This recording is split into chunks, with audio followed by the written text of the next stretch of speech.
तो जय हिंद दोस्तों, स्वागत है आप सभी को मेरे YouTube channel SPG future class में। तो दोस्तों, आज की हम क्लास में पढ़ने वाले हैं परावर्तन के नियम, यानी प्रकाश के परावर्तन के नियम। तो प्रकाश के परावर्तन के कितने नियम होते हैं? तो दो नियम होते हैं। कितने नियम होते हैं? दो। तो इसको जानने से पहले जान लेते हैं कि प्रकाश का परावर्तन क्या होता है। तो जैसे मान लीजिए कोई चिकना पृष्ठ है आपके पास, जैसे दर्पण हो गया या कुछ भी चिकना पृष्ठ होना चाहिए, और उस चिकने पृष्ठ से कोई प्रकाश की किरण आ रही है और उससे टकराकर अपने मार्ग में वापस चली जा रही है, तो इस घटना को क्या बोलते हैं? प्रकाश का परावर्तन बोलते हैं। ठीक है। तो प्रकाश के परावर्तन के बारे में क्या बताएंगे कि जब कोई प्रकाश की किरण, ये आपके क्या है, ये आने वाली किरण है, क्या है? प्रकाश की किरण। तो जब कोई प्रकाश की किरण किसी चिकने पृष्ठ से टकराती है और टकराने के बाद अपने माध्यम में वापस लौट जाती है, इस पूरी घटना को क्या बोलते हैं? प्रकाश का परावर्तन बोलते हैं। तो परावर्तन संबंधी कुछ परिभाषाएं जान लेते हैं कि इसमें ये कौन क्या होता है। तो जो किरण आकर टकराती है, जो किरण आकर टकराती है, इसको बोलते हैं आपतित किरण। इसको क्या बोलते हैं दोस्तों? आपतित किरण। और टकराकर जो किरण वापस चली जाती है, इसको बोलते हैं कौन सी किरण? परावर्तित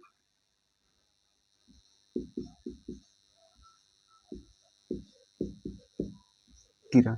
और ये आपका क्या होता है? परावर्तक पृष्ठ होता है।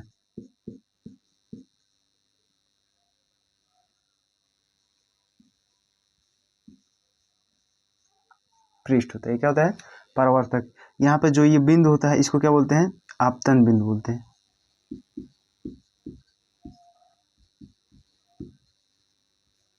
और एक आपतन बिंदु पर अभिलंब डाला जाता है। ठीक है। तो आपतन बिंदु पर डाला गया लंब क्या कहलाता है? अभिलंब कहलाता है। इसको क्या बोलते हैं? अभिलंब बोलते हैं। ठीक है। तो इसको डिफाइन कैसे करेंगे, इसका परिभाषा क्या होगा?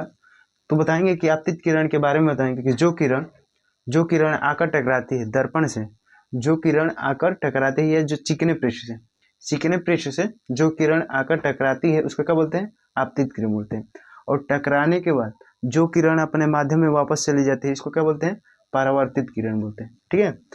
और परावर्तक पृष्ठ क्या होता है? तो जिस तल पर प्रकाश का परावर्तन संपन्न होता है, जिस पृष्ठ पर या जिस तल पर बोलेंगे, जिस पृष्ठ पर प्रकाश का परावर्तन क्या होता है? संपन्न होता है, उसको क्या बोलते हैं? परावर्तक पृष्ठ बोलते हैं, या परावर्तक तल कह सकते हैं। ठीक है। और यहाँ आप बताएंगे कि आपतन बिंदु क्या होता है। तो बताएंगे परावर्तक पृष्ठ के मध्य बिंदु को, ये आपका क्या हो गया? पूरा परावर्तक पृष्ठ हो गया, उसके मध्य बिंदु को क्या बोलते हैं? आपतन बिंदु बोलते हैं। और आपतन बिंदु पर डाला गया लंब क्या कहलाता है? अभिलंब कहलाता है। ये अभिलंब हो गया। तो अभिलंब के बारे में क्या बताएंगे कि आपतन बिंदु पर डाला गया लंब क्या कहलाता है? अभिलंब कहलाता है। अब बात करते हैं कि आपतन कोण क्या होता है। ये आपका क्या होता है? आपतन कोण, जिसको किससे इंडिकेट करते हैं? आई से। और ये आपका क्या होता है? परावर्तन कोण होता है, जिसको किससे इंडिकेट करते हैं? आर से। ठीक है। तो ये आपका क्या होता है? आपतन कोण, जिसको आई से, और ये क्या होता है? परावर्तन कोण, जिसको किससे इंडिकेट करते हैं? आर से। तो आपतन कोण के बारे में क्या बताएंगे? आपतित किरण और अभिलंब के बीच बने कोण को क्या बोलते हैं? आपतन कोण कहते हैं। आपतित किरण अभिलंब के बीच बने कोण को क्या बोलते हैं? आपतन कोण।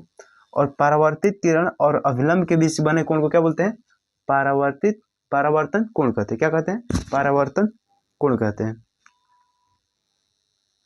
प्रकाश के परावर्तन के कितने नियम होते हैं? दो।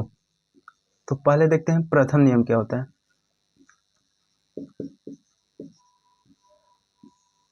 तो प्रथम नियम के बारे में बताएंगे कि आपतित किरण, परावर्तित किरण और अभिलंब तीनों एक ही तल पर स्थित होते हैं। ये आपका आपतित किरण हो गया, ये परावर्तित किरण हो गया, और ये क्या हो गया? अभिलंब। तीनों एक ही तल पर स्थित होते हैं। ये प्रकाश के परावर्तन का पहला नियम।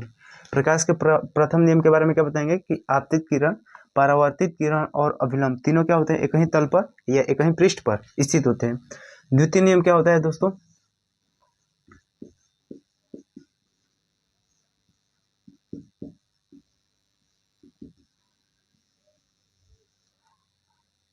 तो बताएंगे कि आपतन कोण, ये आपका क्या हो गया? आपतन कोण आई, और परावर्तन कोण आर।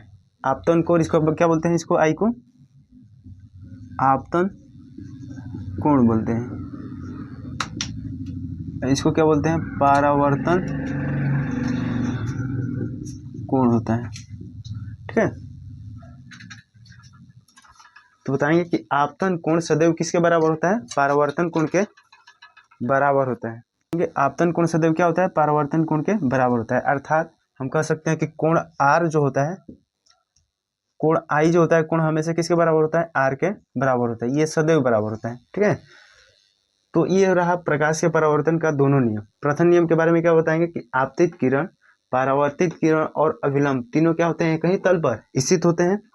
और द्वितीय नियम के बारे में क्या बताएंगे कि आपतन कोण सदैव परावर्तन कोण के बराबर होता है। क्या बताएंगे कि आपतन कोण सदैव किसके बराबर होता है? परावर्तन कोण के बराबर होता है। यही आपस में इक्वल होता है। ठीक है, यानी कोण आई बराबर क्या होता है? कोण आर। ये किसका साइन है? कोण का। कोण आई बराबर क्या होता है? कोण आर। ठीक है, ये कैसे होता है? हमेशा होता है, सदैव। इससे एक नंबर का क्वेश्चन आपसे पूछा जा सकता है। जैसे क्वेश्चन रहेगा, आपतन कोण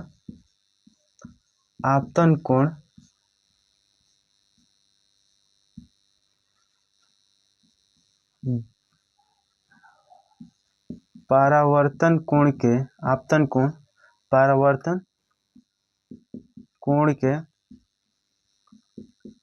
बराबर होता है। ऑप्शन में रहेगा ए कभी कभी, बी कभी नहीं, सी सदैव, डी इनमें से कोई नहीं। इनमें से कोई नहीं। तो किस पे टिक लगाएंगे? सदैव वाले पर। किस पे टिक लगाएंगे? सदैव। तो जो आपका आपतन कोण होता है किसके बराबर होता है? हमेशा परावर्तन कोण के बराबर होता है। कैसे होता है? तो हमेशा होता है। ठीक है, तो ये रहा आपका दोनों नियम। ठीक है दोस्तों, मैं अभी इसको लिख दे रहा हूं।